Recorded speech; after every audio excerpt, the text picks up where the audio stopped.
जब से भारत ने ऑपरेशन सिंदूर में रोज़ाना प्रेस कॉन्फ्रेंसेस कर के वो सारी बातें बतानी शुरू की कि पाकिस्तान में कहाँ कहाँ प्रहार किया है, पाकिस्तान को क्या क्या नुकसान पहुंचा है, पाकिस्तान ने सीधे तौर पर खंडन किया। बहुत सारे अंतर्राष्ट्रीय मीडिया भी पाकिस्तान के साथ इस झूठ को फैलाने में खड़े रहे, लेकिन सच सच होता है।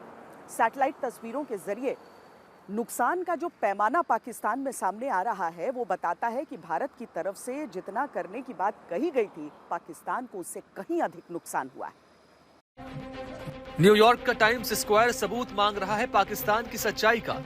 पाकिस्तानी सेना प्रमुख आसिम मुनीर के हर बयान के पॉलीग्राफ टेस्ट की मांग उठ रही है।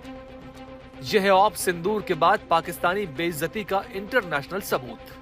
पाकिस्तान को मिट्टी में मिलाने की बुनियाद रख दी गई थी 7 मई 2025 को। भारतीय वायुसेना, सेना और नौसेना की ज्वाइंट प्लानिंग से लॉन्च हुआ ऑपरेशन सिंदूर। ये कश्मीर के पहलगाम में हुए आतंकी हमले का जवाब था, लेकिन ये सिर्फ बदला नहीं था, ये एक संदेश था कि भारत अब सिर्फ सहने वाला नहीं रहा। ठीक 1 महीने पहले 6 मई की वो रात पाकिस्तान के आतंकियों पर कयामत बरसी थी। अब पाकिस्तान कभी भी ऑपरेशन सिंदूर का नाम सुनेगा तो उसे अपनी शर्मनाक शिकस्त याद आएगी। 4 दिनों तक चले इस ऑपरेशन में भारत ने पाकिस्तान अधिकृत कश्मीर और पाकिस्तान में चल रहे आतंकी ठिकानों पर हमला किया। भारतीय वायुसेना ने जो बताया उसके मुताबिक हमले में 6 पाकिस्तानी फाइटर जेट्स खाक हो गए, एक ट्रांसपोर्ट एयरक्राफ्ट बर्बाद हो गया, कई मिसाइल सिस्टम और रडार बेस को भी नुकसान हुआ। हमले में 100 से ज्यादा आतंकी ढेर हुए, लेकिन सच्चाई सिर्फ यही नहीं, इससे कहीं आगे है। भारत के स्ट्राइक के बाद पाकिस्तान लगातार खामोश रहा। कुछ नेताओं और सेना के प्रवक्ता के बयान आए, लेकिन पाकिस्तान ने कभी स्वीकार नहीं किया कि कोई बड़ा हमला हुआ है। सटीक आंकड़े कभी दिए नहीं। फिर आया 28 मई का दिन। पाकिस्तानी वायुसेना और आर्मी ने एक गोपनीय डॉसियर तैयार किया, जो सरकार के पास पहुंचने से पहले ही लीक हो गया, और वहीं से सामने आया पाकिस्तान का कबूलनामा। इस पाकिस्तानी डॉसियर के मुताबिक पाकिस्तान के कुल 13 एयरबेस में से 4 को गंभीर नुकसान पहुंचा। 11 फाइटर जेट पूरी तरह जलकर खाक हो गए, जिनमें JF-17, थंडर, F-16 और मिराज शामिल थे। 180 से ज्यादा आतंकी ढेर हुए, जिनमें लश्कर, जैश और हिजबुल के ट्रेनर और ऑपरेशनल कमांडर थे। 2 राडार स्टेशन और एक सैटेलाइट ट्रैकिंग यूनिट भी पूरी तरह डिसेबल हो गया।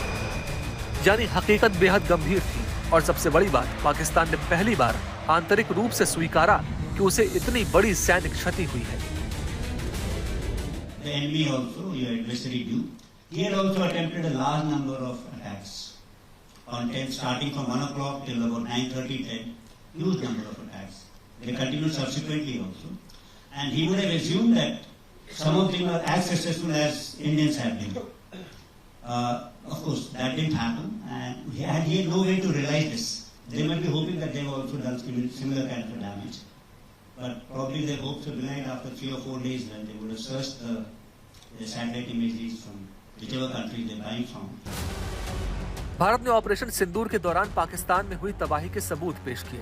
उसके कुछ ही दिन बाद पाकिस्तान ने खुद ही बता दिया कि उसे कितना बड़ा नुकसान हुआ।